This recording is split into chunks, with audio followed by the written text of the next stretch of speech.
السلام عليكم ورحمة الله وبركاته. أهلا بكم في حلقة جديدة من برنامجنا الحكاية بحذافيرها.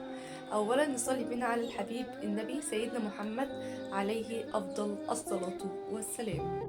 لو شايف إن مراتك بقت ست نكدية وإنت يا عيني مظلوم معاها ومتقدر، ما تيجي نجرب فكرة كده ونشوف إذا كان إنت معاك حق ولا لأ. تخيل معايا إنك ركبت كاميرا فيديو في البيت عشان تشوف المشاهد الكبيرة اللي إنت مش عايز تشوفها او انت شايفها ومش عايز تاخد بالك منها، او بتستقل بيها وبتشوفها عادي يعني مش اختراع. يلا جهز نفسك وشغل الكاميرا وعيش معايا اللحظات دي وفتح عينيك. بص يا سيدي، هتشوف مراتك بتعاني كل يوم لما بتصحى من الفجر عشان تجهز اولادك للمدرسة وعلى البيت وتنظيفه، وبتجهز الاكل والغسيل قبل ما اولادك يرجعوا من المدرسة. هتشوفها بكل إخلاص بتهلك نفسها من بين مذاكرة لمقصوفة الرقبة الكبيرة وشقاوة المفاصل الصغير اللي عايز ياكل 30 مرة في اليوم و15 مرة طلبات ملاش حل.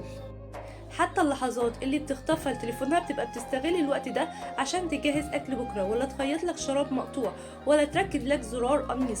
هتشوف كمان إنه بعد كل اليوم المجهد ده إنها مش عارفة تتلم على كام ساعة نوم عشان تقدر تكمل من تاني، لان الولد الصغير عمال يتشقلب طول الليل والبنت جايه بتقول تصحيه عشان خايفه مش عارفه تنام.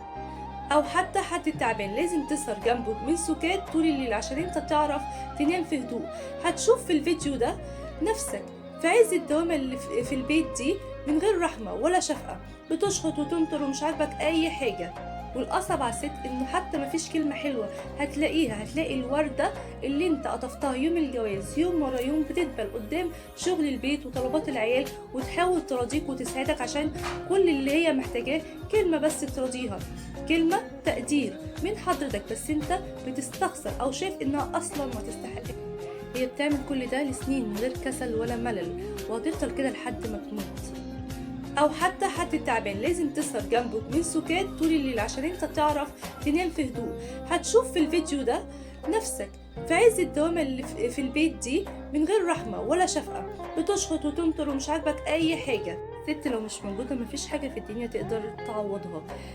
احنا كده شفنا جزء قصير من فيلم او وجه اخر لحياتك انت مش شايفه ولا مقدره. يا ترى حسيت ايه؟ لسه رأيك انك مظلوم معاها؟